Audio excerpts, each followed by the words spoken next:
Өткен ғасырда 100 мыңнан астам химиялық қосылыстар жаппай қолданысқа енгізілді. Ластауды кез келген түрінен арнайы тазалау құралдары жасалды.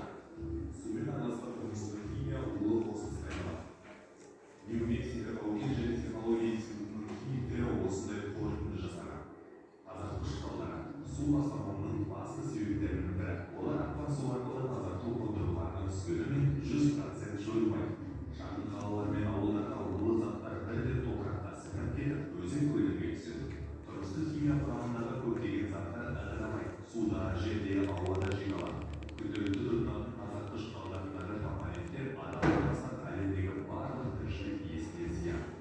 Тұрмыстық химияның қоршаған ортаға ең қауіпті элементтері фосфаттар, беттік, белсенді заттар және канцерогендер. Бірінші құлақ жібереміз. Шаш аша тұрамыз. Шаш, мұрын, иық, құлақ, шикілақ.